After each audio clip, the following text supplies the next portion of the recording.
أعوذ بالله السميع العليم من الشيطان الرجيم.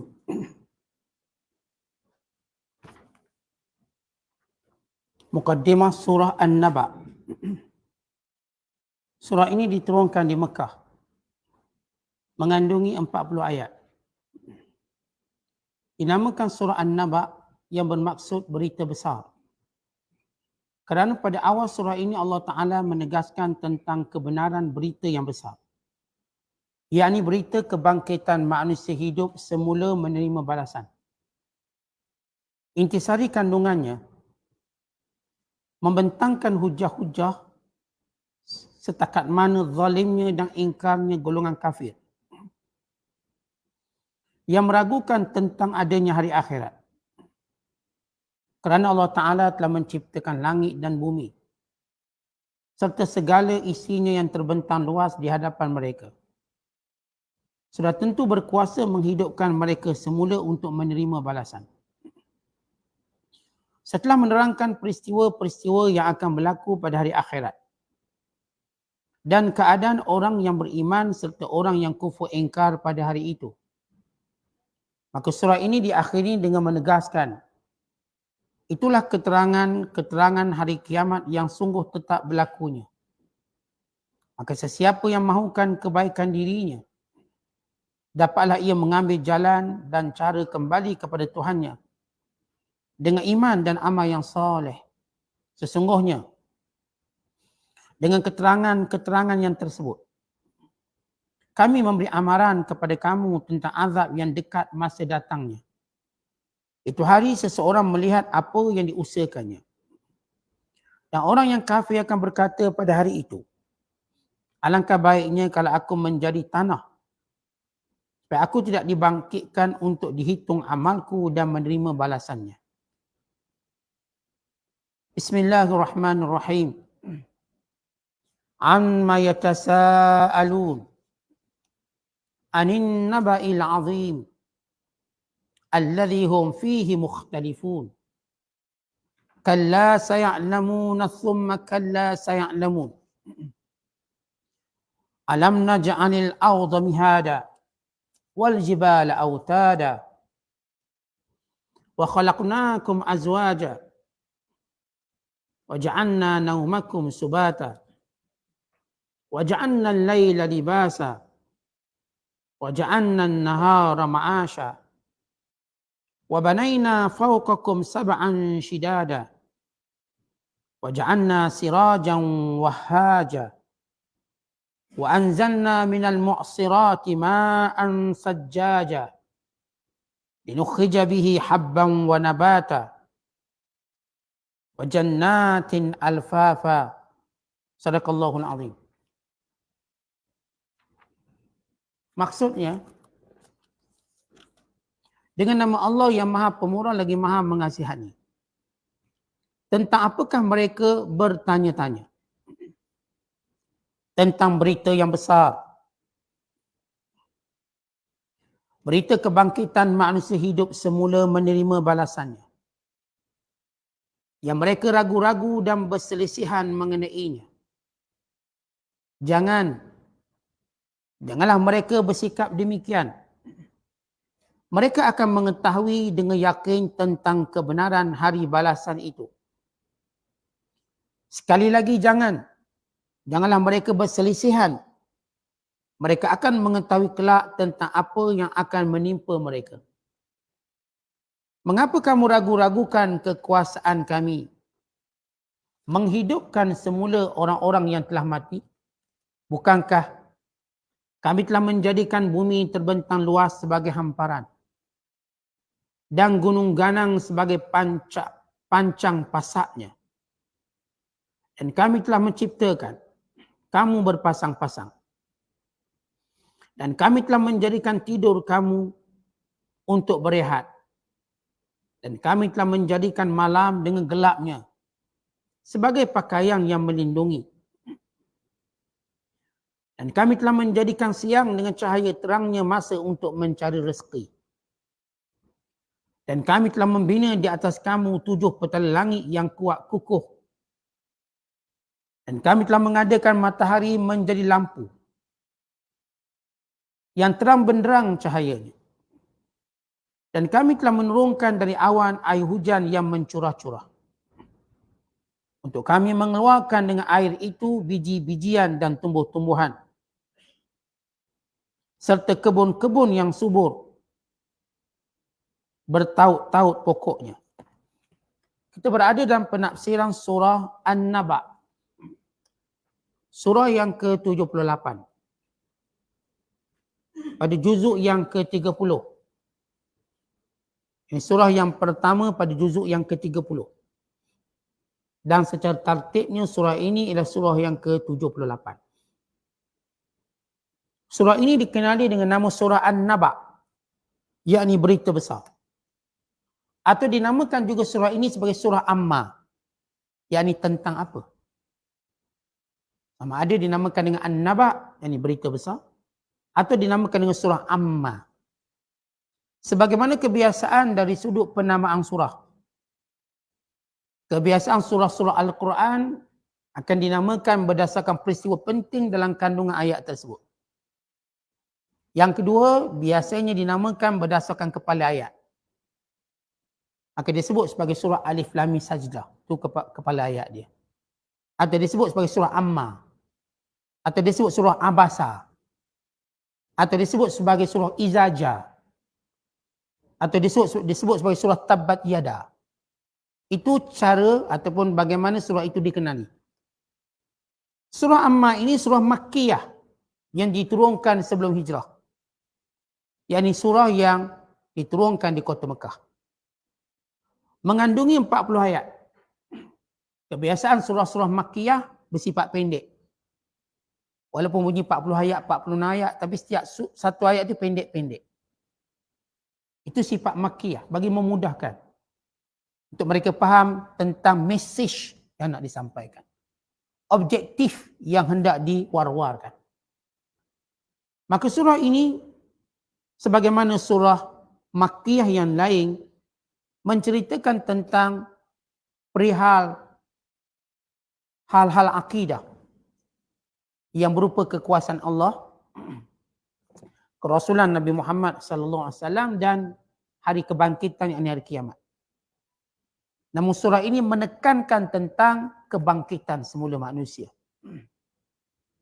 Kalau kita melihat apakah hubung kait surah ini dengan surah sebelum ini, yakni surah Al-Mursalat. Surah yang ke-77 yang telah kita bacakan, khatamkan semalam. Apa kaitannya? Ada 3 kaitannya. Min salah satu wujuh. Iaitu tasyabuh. Persamaan. Kedua-dua surah ini, yakni surah Al-Mursalat dan surah Amma atau surah An-Naba, menceritakan tentang peristiwa besar kebangkitan semula manusia. Dan mengisbatkannya, menegaskannya dengan dalil. Apakah dalilnya? Dan menjelaskan tentang kekuasaan Allah. Serta mencemuh perbuatan orang-orang kafir yang mendustakannya. Kalau sekiranya dalam surah Al-Mursalat Allah menyebut alam nuhlikil awwalin. Alam nakhluqukum min ma'in mahin. Alam naj'alil arda kifata. Tidakkah engkau melihat bagaimana kami membinasakan umat terdahulu yang mendustakan Rasulnya? Tidakkah kami yang menciptakan kamu daripada air mani yang hina? Tidakkah kami yang menjadikan bumi ini tempat berhimpunnya kamu hidup dan mati? Manakala dalam surah An-Naba ini Allah menyebut alam naj'alil arda mihada. Tidakkah kami yang menjadikan bumi ini dengan penuh hamparannya?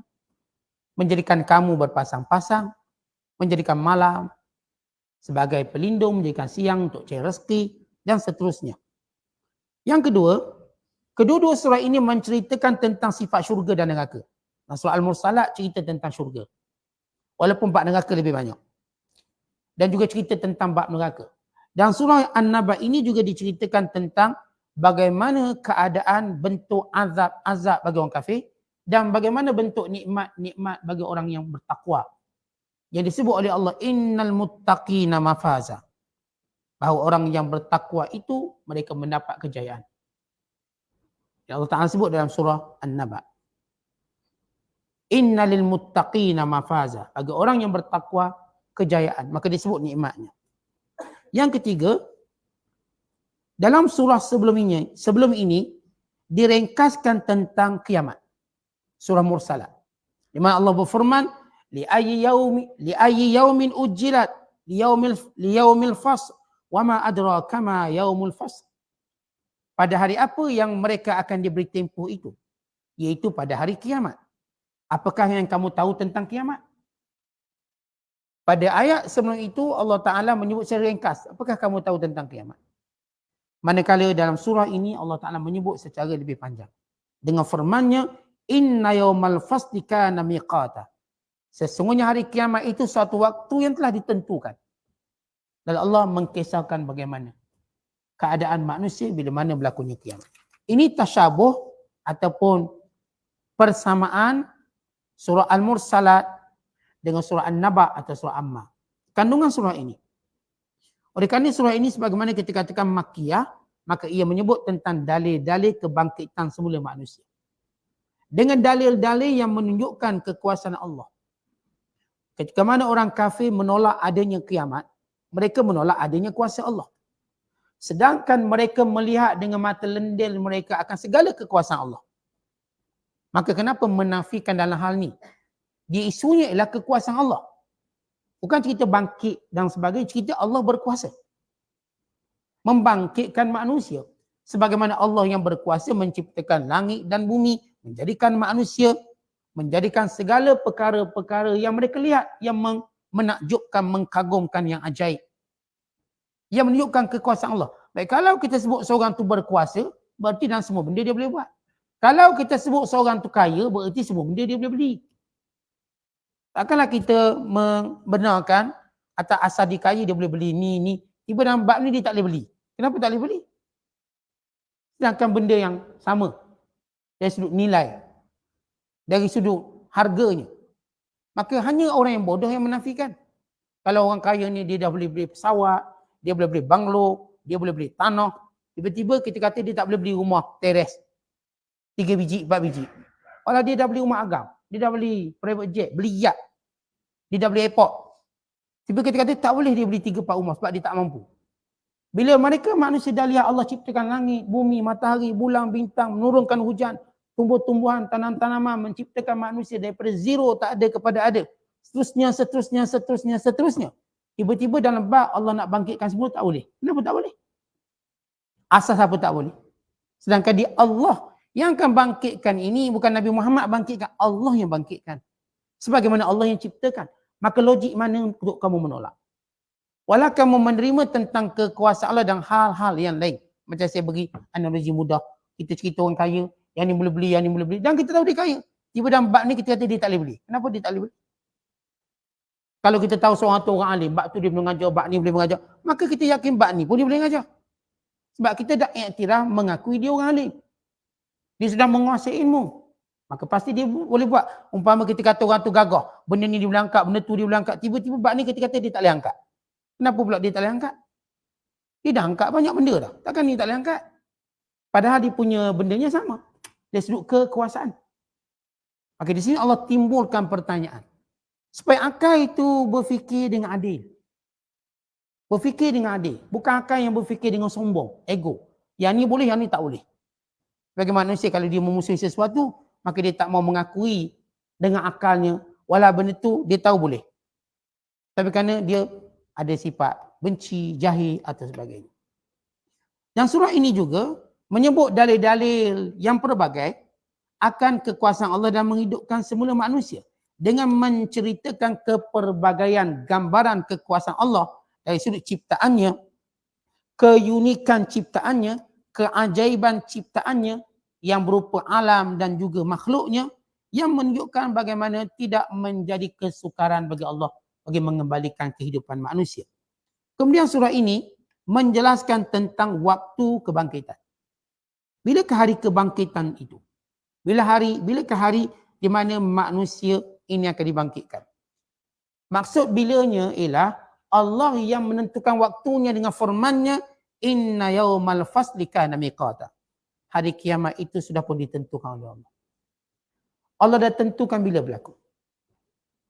Tetapi sebagai rahmat Allah Ta'ala kepada manusia, untuk mereka melihat kebenaran apa yang Allah janjikan. Allah tunjukkan apa yang disebut sebagai asyrat atau alamat. Alamat kecil, alamat besar. Dan kita dah bincangkan sebelum ini, orang beriman hanya melihat alamat, tapi mereka tidak akan melihat kiamat. Orang-orang yang beriman, mereka cuma melihat alamat kecil, alamat besar.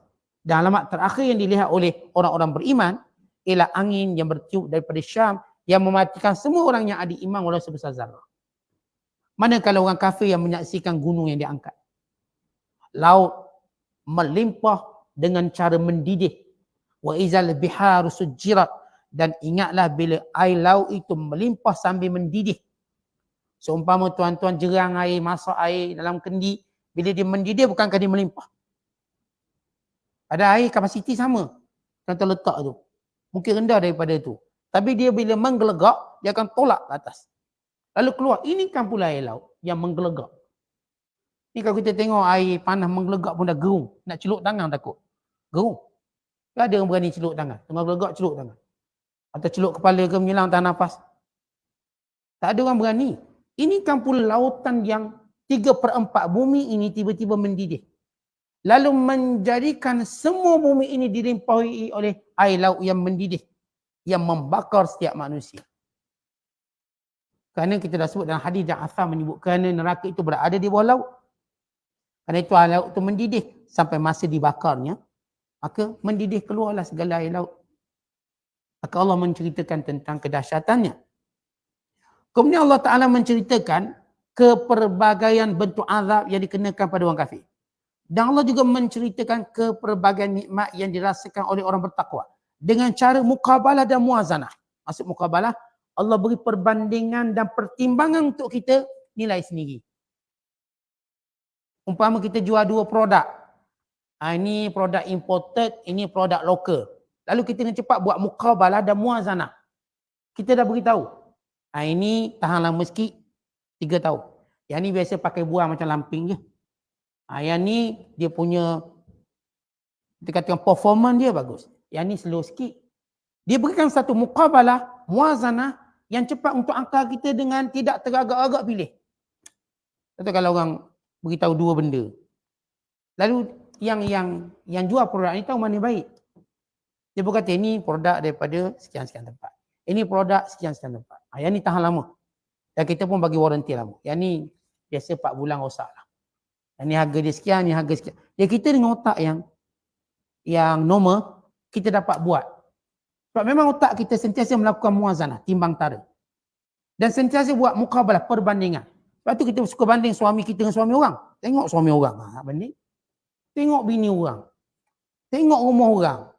Tengok kereta orang. Cuba tengok tudung orang tu. Cuba duduk banding-banding. Sentiasa kita banding. Kan itu otak manusia, dia ada muqabalah muazanah. Dia tak akan berhenti membanding. Cuma beza beradab ke waktu dibanding atau tak beradab. Dalam diri dia tetap ada sifat perbandingan. Tuan-tuan pergi kedai, tuan-tuan akan banding barang tu barang ni. Tuan-tuan duduk kat hotel, tuan-tuan akan banding. Hotel ni, hotel tu. Sebab ada review. Orang panggil review. Maksudnya apa? Muazanah. Pertimbangan dia buat. Dia pun beritahu, oh hotel ni bagus. Ni tak bagus, ni yang berhantu. Saya ada 24 ekor hantu. Kita pun tak berani. Haunted dia tulis, haunted. Oh ni bagus kedai ni layanan ni baik. Oh yang ni kata kedai ni layan tak baik. Tak payah pergi. Dia buat muazanah. Kita dengan otak. Sebab tu orang kalau dia bijak, bila tengok satu produk, dia mesti tengok kat review. Oh review, okey. Reviewnya bagus, okey. 5 star. 7 stars, okey dia ambil. Oh ni review tak elok lah. Jangan cuba-cuba rugi kita. Dalam duit tak banyak. Kita ni Allah bagi umur tak panjang.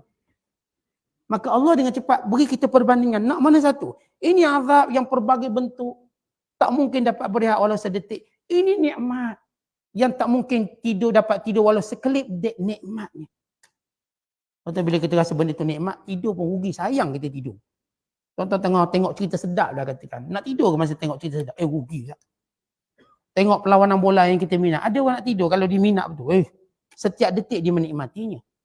Ini kan pula syurga. Tak ada orang tidur. Tidur tak ada yang syurga. Dalam kuliah ada. Syurga tak ada. Kerana tempat itu mereka menikmatinya. Dengan nikmat yang sebenar. Manakala neraka pun sama, tak ada orang tidur dalam neraka. Kenapa? Mereka merasakan perihnya azab. Jadi tuan-tuan nak pilih nak jaga yang mana satu? Jaga nikmat ke jaga azab? Maka ini panggil muqabalah dan muazanah.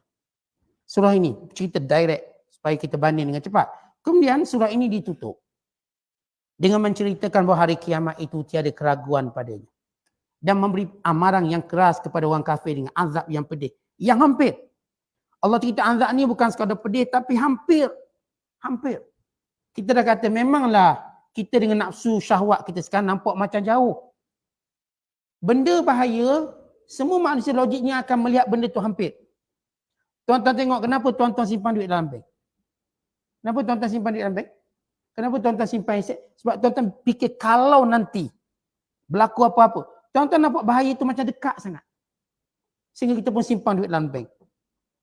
Tuan-tuan bila kita tengok anak-anak kita bimbang masa depan dia. Walau masa depan dia lagi 20 tahun. Tapi sekarang kita dah buat. Hantar sekolah bagus. Didik dia elok-elok. Kerana kita bimbang bahaya nanti dia besar. Dia tak ada masa depan yang baik. Ini kan pula kalau kita cerita azab dan kiamat. Ini bahaya lagi besar. Lagi besar benda tu, lagi kita rasa dekat dengan kita. Dan Allah memberi amaran, mengingatkan orang kafir. Azab ni tidak jauh. Ia dekat. Sebagaimana saya katakan, kebiasaan kita orang normal manusia. Bila lagi besar bahaya tu, lagi cepat persiapan kita. Tuan-tuan dah duduk tempat banjir, dah siap sampan dah kat rumah. Baru hujan, belum naik air, kita dah prepare. Dah tak tidur malam. Tanya orang yang tempat rumah dia biasa banjir. Hujan dia dah tak tidur. Sebab apa? Dia tahu bila masa air boleh naik. Kalau tak naik tak ada masalah. Tapi dia tahu benda ni bahaya. Kerana semua orang, bila melihat bahaya, mereka melihat bahaya tu dekat. Tuan-tuan naik kereta, tuan-tuan pakai tali pinggang. Kenapa? Bimbang bahaya. Padahal belum jalan lagi. Kat rumah dah pakai tali pinggang ni. Bimbang bahaya. Kereta tuan-tuan ada airbag. Kenapa? Bimbang bahaya Ustaz. Tuan-tuan dan kereta tuan-tuan ada tayar spare. Kalau tak ada tayar spare adalah tool tertentu kalau pancit. Bimbang takut pancit tayar. Kita rasa macam dekat benda tu. Sehingga kita dah buat persiapan. Tayar spare 2 biji belakang. Takut. Siapa habis bayar tak pernah tukar tayar. Tapi apakah bila berlaku macam tu kita rasa tayar spare tak penting? Tetap penting. Kerana kita melihat bahaya tu dekat. Bawa keluarga pula berlaku apa-apa kan. Kita dah siapkan payung. Takut hujan.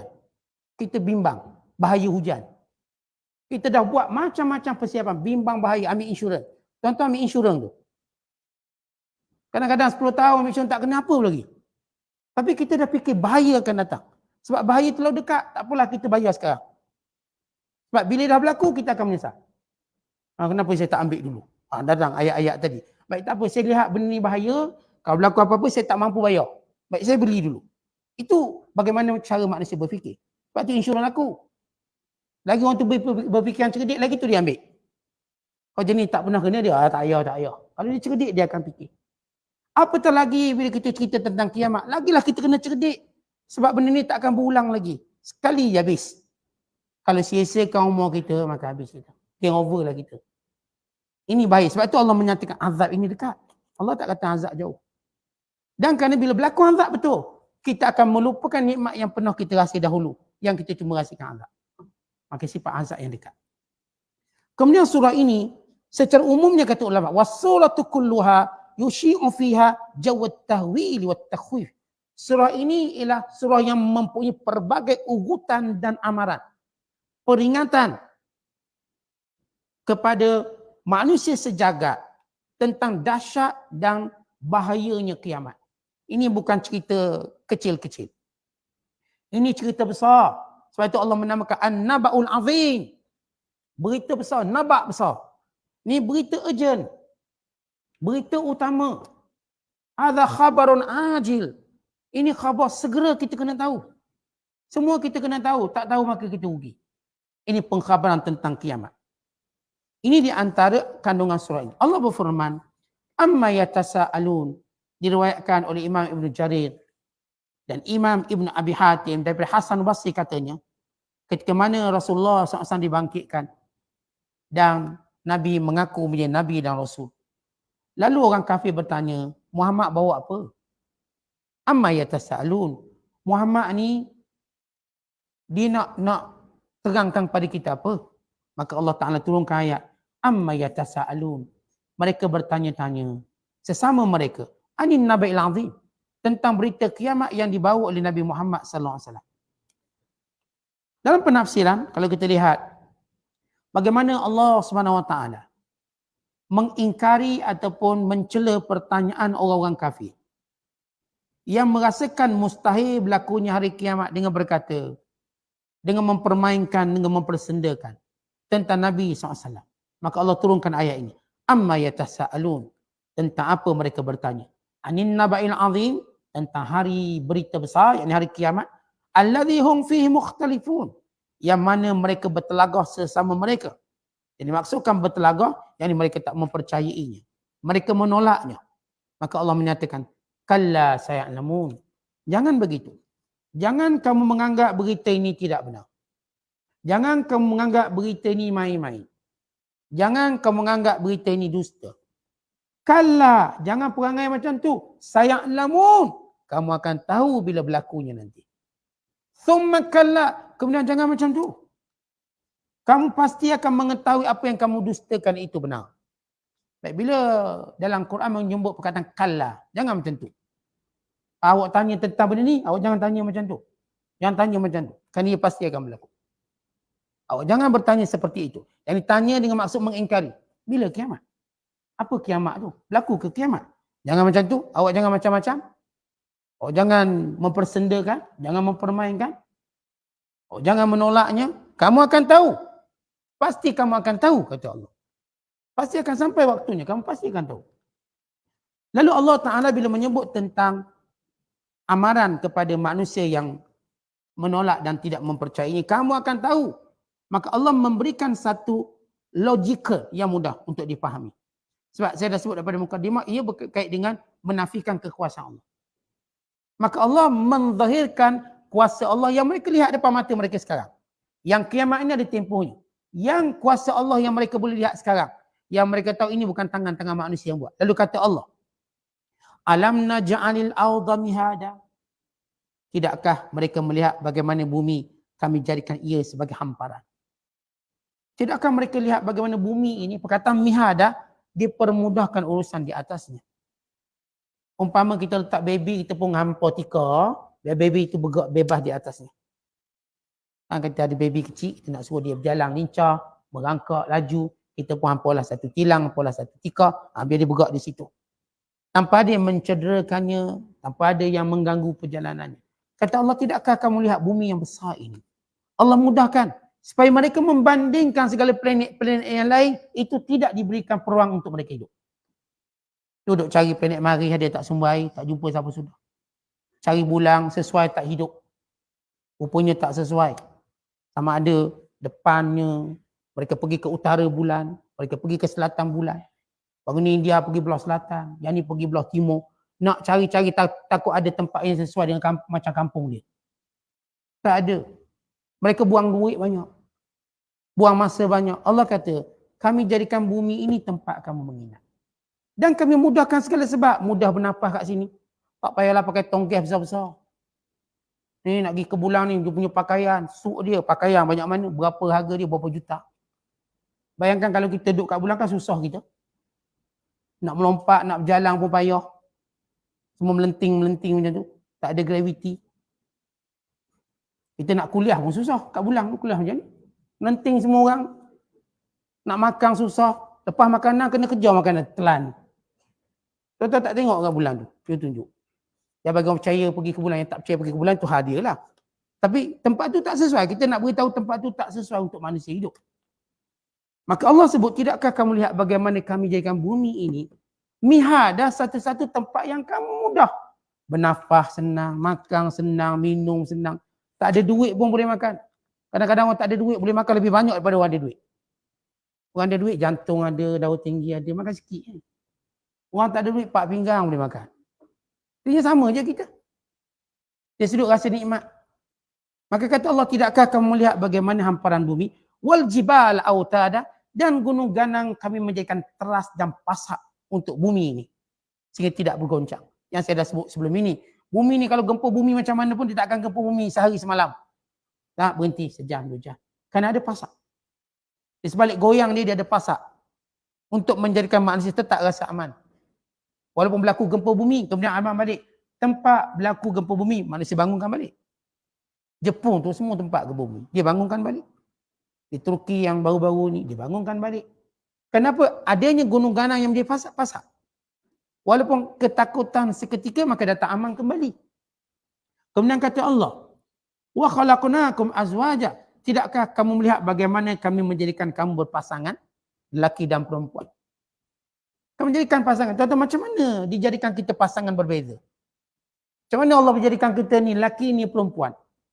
Dan dengan biological wanita dan perempuan yang berlainan ini, bila mereka bersama, maka membiaklah seluruh manusia. Allah jadikan dengan bentuk-bentuk yang berbeza, tetapi bila mereka ini bersama, bagaimana berkembang manusia. Tidakkah kamu lihat anehnya ciptaan Allah Ta'ala? Laki ni macam mana diciptakan, perempuan macam mana diciptakan. Tak ada orang boleh ubahnya. Ada orang cuba ubah, tapi tak akan datang dengan nilai jantina sebenar. Itu ada laki tukar jadi perempuan. Perbuatan yang dilaknat. Tapi dia tak akan mengambil nilai wanita sebenar. Dia tak boleh ambil nilai wanita sebenar. Orang tak akan iktiraf. Dan kalau pun orang iktiraf, kalau ada negara-negara yang iktiraf, misalnya, dia tetap merupakan lelaki. Yang biologi lelaki. Sebab itu bila mereka dah mesyuarat, dah bila lelaki jadi perempuan, macam mana sukan-sukan kita. Tercemar sukan. Ada seorang perempuan, bila dia dapati, dia punya lawan itu ialah lelaki yang tukar perempuan. Dia membantah dan tak nak lawan. So, tak iktiraf jantina. Tuan-tuan bayangkan kalau lelaki jadi perempuan main tinju. Tak bengkak muka perempuan betul tu. Kan lelaki ni Allah jadikan dia kuat. Walaupun dia tak berlatih silat, dia kuat. Dia orang buat eksperimen seorang perempuan belajar taekwondo 10 tahun. Lelaki tak belajar taekwondo pun. Belajar jam-jam macam tu je, sepak-sepak macam tu je. Berlawan. Teruk perempuan tu kena pukul. Itu belajar taekwondo. Tak belajar tak tahu. Kerana memang menjadikan fizikal lelaki tu kuat. Tiba kalau dia bertukar, bayangkan. Mike Tyson jadi perempuan. Habis. Yang berlari tu jadi perempuan. Lajulah lagi semua. Habis perempuan tak ada tempat di dunia ni. Bayangkan kalau lelaki dia perempuan, perempuan tak ada tempat. Dia ambil alih. Akhirnya perempuan jadi abdi balik, hamba abdi. Ini Islam jaga. Dari sudut ciptaan manusia, lelaki dan perempuan. Dan Allah melaknat orang yang menukar jantina. Bukan sekadar melaknat dari sudut mereka tukar betul-betulnya. Bahkan cara pakaian pun dah tak boleh. Laki pakaian perempuan dilaknat. Perempuan pakai pakaian laki dilaknat oleh Allah. Memang disebut dalam hadis-hadis Nabi SAW. Bahkan gaya pun dah tak boleh. Kita laki cakap macam perempuan. Kita buat kepik-kepik suara macam perempuan. Tak boleh. Perempuan dia cakap macam jantan. Dia buat garau-garau besar. Pun tak boleh. Berjalan tangkang macam laki. Tak boleh. Laki pula berjalan. Bersepit-sepit macam perempuan. Tak boleh. Perbuatan itu pun dah tak boleh, bayangkan tukar jantina. Diharamkan. Islam jelas dalam hal ini. Sehingga diminta kita anak lelaki dan perempuan diasingkan. Kenapa diasingkan? Supaya mereka tahu identiti. Bahkan kita disunatkan mengajar cara pakaian pada anak-anak ini. Supaya mereka tahu identiti. Jangan mereka nanti krisis identiti. Anak lelaki duk pakai kemas, leher, rantai, pakai gelang. Sebab apa? Nak anak perempuan tak dapat, anak lelaki jadi mangsa. Gelang-gelang emas-emas dipakaikan. Jangan merosakkan sistem pendidikan. Bukan anak-anak kita kalau nak beli mainan, tengok dia nak beli mainan pun. Kalau dia lelaki tiba nak beli mainan perempuan, jangan bagi. Beli mainan lelaki. Yang perempuan pula nak, kalau dia nak beli mainan, biar dia mainan perempuan. Jangan beli mainan lelaki-lelaki. Beli dia teddy bear perempuan. Biar dia main anak batu. Biar dia ada jiwa penyayang, senang didik anak. Lelaki beli dia senapang, kapak, tukuk. Biar senang dia buat kerja rumah. Beli dia kereta tolak tu. Belajar untuk bekerja. Jangan beri dia mainan-mainan perempuan. Beli patung babi ke dia, ke budak, habislah rosak budak. Begitu cara kita didik dalam Islam, jelas. Kemudian kata Allah, wa ja'alna naumakum subata, dan kami jadikan tidur kamu itu sebagai rehat. Kita lihat bagaimana keajaiban tidur. Siapa ciptakan tidur? Allah. Apa fungsi tidur? Rehat. Seluruh orang saraf kita rehat, minda kita rehat, jiwa kita rehat, perut kita rehat, semua rehat. Lalu bila kita bangun tidur segar. Ini nikmat ni siapa ciptakan? Ahli sains cipta ke tidur? Tuan-tuan lihat bila Allah ambil nikmat tidur, Allah susah hati dah kita. Cari pay tidur. Sak macam mana nak tidur ni, sak susah. Dah buat macam-macam cara. Silap tidur. Ataupun silap tak boleh tidur satu malam, darah naik. Tak boleh tidur satu malam, darah boleh naik. Ini menunjukkan bagaimana nikmatnya tidur. Yang Allah ciptakan, manusia tak pernah fikir nikmat ini. Kemudian Allah Ta'ala menyebut nikmat yang lain. وَجَعَلْنَا اللَّيْلَ لِبَاسًا. Kami jadikan malam sebagai penutup kamu. Baik, Allah menamakan malam itu sebagai pakaian. Libas ni pakaian. Kenapa dinamakan malam itu pakaian? Sebab tuan-tuan, kalau tuan-tuan pakai baju, apa maksud? Tuan-tuan tutup keaiban. Tuan-tuan tutup benda-benda yang mengaibkan. Baik, kalau sekiranya anda kata tak ada baju, macam mana kita nak lindungi aurat kita? Tutup lampu biar gelap. Bila gelap maka tak nampak tentang aib kita. Allah menggambarkan malam ini untuk kamu tutup keaiban kamu atau untuk kamu tutup benda yang kamu tidak mahu ketahui. Boleh menyorok waktu malam. Tuan-tuan, bila berlaku perang, maka malam salah satu cara untuk mereka menyembunyikan diri. Maka tak nampak. Sebagaimana kita tahu fungsi pakaian apa? Bukan sekadar tutup aurat kita, bukan juga untuk menyembunyikan diri kita dengan pakaian. Kita dapat sembunyikan panau kita, kurak kita. Kita juga mungkin boleh sembunyikan identiti kita dengan pakaian. Orang tak perasan kita dengan pakaian kita, dengan seragam kita. Maka Allah menamakan malam sifatnya pakaian kerana malam menjadikan kita boleh berlindung, kita boleh menyembunyikan diri, maka itu satu rahmat yang Allah jadikan pada malam, pada malam hari, dan menjadikan sesuai untuk kita tidur. Sebab bila Allah sebut tidur, lepas tu Allah sebut malam. Kerana malam itu lebih sesuai untuk tidur. Kemudian kata Allah, وَجَعَلْنَا النَّهَارَ مَعَاشًا. Kami jadikan siang hari itu waktu kamu mencari rezeki, dek terang benderangnya. Tuan-tuan, senang cari rezeki siang hari, tak payah pakai lampu. Tak payah nak pakai apa-apa punca cahaya, Allah dah beri matahari terang benderang. Senang urusan siang kita. Untuk kita jumpa orang senang, untuk kita kenali orang, muamalah dengan orang. Bukan bekerja di siang hari menjadikan kita lebih selesa berbanding malam hari. Itu ramai manusia kerja siang hari. Ada tak kerja mana? Ada. Tapi jumlah yang kecil berbanding yang kerja siang. Kemudian kata Allah, وَبَنَيْنَا فَوْقَكُمْ سَبْعًا شِدَادًا. Dan kami bina di atas kepala kamu 7 petal langit yang kukuh. Sab'an shidada. Langit punya kukuh tak jatuh atas kepala kita. Tuan-tuan tengok, kita buat rumah, ni kornis kita dah berapa kali jatuh? Setiap kali hujan jatuh kornis. Kipas jatuh, semua jatuh. Itu baru beli 2 tahun. Mekah sana, Mekah. Ini langit berjuta tahun. Pernahkah langit jatuh atas kepala kita? Berlapis-lapis langit. Supaya manusia lihat kebesaran Allah dan kekuasaannya. Menjadikan langit di atas kepala kamu dengan kukuh. Syidad. Syidad ni kukuh. Tak pernah pun kita terpaksa berpakar untuk buat satu tiang sebab langit dah hampir nak roboh. Dah jatuh dah berkeping. Ada satu negara dah nak langit jatuh dah. Tak pernah. Tidakkah kita melihat kukuhnya binaan bumi ini Allah beri pada kita? Dan katanya lagi, kata Allah lagi, وَجَعَلْنَا سِرَاجًا وَحَاجًا. Dan kami jadikan matahari yang mengeluarkan cahaya percuma untuk kamu. Wahaja, yang terang benderang. Terlihat sifat matahari. Lampu mana yang boleh lawan matahari? Ya, kalau ada lampu kata ustaz ni, lampu ni boleh terang pada matahari, tapi dia akan menyakitkan mata kita. Dia akan merosakkan organ-organ kita, kulit dan sebagainya. Tetapi bila Allah Ta'ala jadikan matahari dengan sifat semula jadinya, bersifat wahaja, yang ini sentiasa terang benderang, yang memberi manfaat bukan sekadar pada manusia, secara kulit mereka, pada tumbuh-tumbuhannya, pada haiwan dan binatangnya, pada cuaca dan muka buminya. Maka inilah dia matahari yang supaya kita lihat kepelbagaian nikmat yang Allah cipta dalam matahari. Kemudian kata Allah,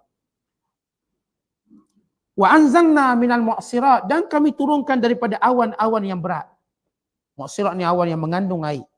Ma'an sajjaja, air yang melimpah ruah. Sajjaja berturut-turut banyak. Sajjaja. Bukan air itu keluar sikit-sikit, banyak. Dengan manfaat air tadi kata Allah, linukhrija bihi.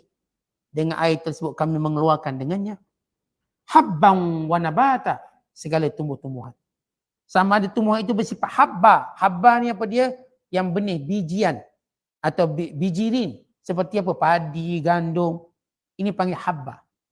Dan wa nabata, tumbuh-tumbuhan. Pisangnya, kok duriangnya ini nabat. Yang bukan bersifat benih. Yang gandum, sekoi ke, padi ke, dia sifat benih. Dia panggil habba. Daripada benih-benih tadi kita pun makan. Dan pokok-pokok yang lain kata Allah. Wa jannatin. Dan juga tumbuh-tumbuhan yang lain alfafa. Maksud alfafa yang berselerak. Yang kita katakan memenuhi, saling berkait antara satu sama lain. Umpama kita tengok pokok kacang panjang, kacang botok, dia melekat antara satu sama lain. Dekat. Dia jadi rimbunan. Tumbuh-tumbuhan itu jannat merimbun. Maka ini semua datang daripada nikmat Allah. Daripada hujan yang diturunkan, maka tumbuh-tumbuhan ini pun melata. Tumbuh-tumbuhan ini pun tumbuh dengan subur. Baik, kenapa bila Allah cerita tentang kiamat? Kalau Allah ceritakan tentang mazahir, tanda-tanda kekuasaan Allah.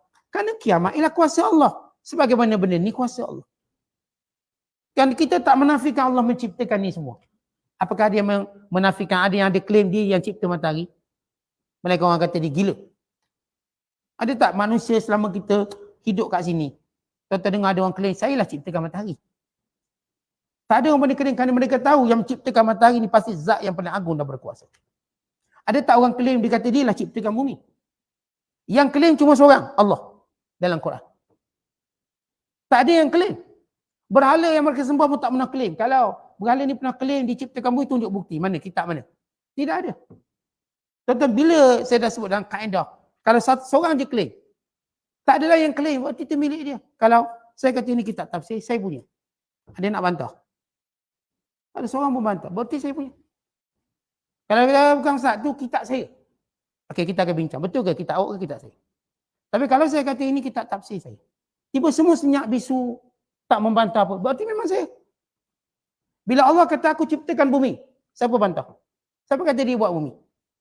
Kalau Allah kata aku ciptakan manusia, siapa saintis mana kata dia ciptakan manusia? Saya dah buat. Bila Allah Ta'ala kata akulah yang menurunkan hujan. Yang tuan-tuan dengar, mada a'marina, sepanjang umur kita, siapa pernah klaim dia buat hujan? Siapa pernah klaim? Kita nak panggil dia bawa ke Afrika. Biar dia buat hujan kat sana. Ataupun kita nak panggil dia tempat banjir, suruh dia hentikan hujan tu. Sebab dia buat, henti. Supaya tak berlaku banjir. Tak ada orang boleh buat. Allah yang menyebut dalam Quran. Aku buat. Aku yang ciptakan. Bila Allah menyatakan, alam naj'alil arda mihada, bukankah kami jadikan bumi terbentang mudah untuk kamu hidup menikmati? Bukankah kami menjadikan gunung ganang sebagai pasar? Bukankah kami menjadikan siang, menjadikan malam, menjadikan Allah yang sebut. Maka semuanya ini kekuasaan Allah. Tiba-tiba bila kata Allah menghidupkan mati, tak percaya. Kenapa pula tak percaya? Allah yang kata dia akan buat. Allah yang sama yang buat ini semua yang di luar kemampuan kekuasaan kita. Dan kita mengaku kehebatan kekuasaan tersebut. Lepas tu saya kata logiknya tak ada orang menolak tentang adanya kiamat. Tidak ada. Sesudah mereka melihat mazahir, gambaran kekuasaan Allah Ta'ala pada alam nyata yang tak ada pun berani klaim dia buat, melainkan mereka kata Allah yang buat. Tuhan yang buat. Zat yang agung yang buat. Zat yang agung ini yang berkata, aku yang akan bangkitkan manusia. Wallahu a'lam. Assalamualaikum.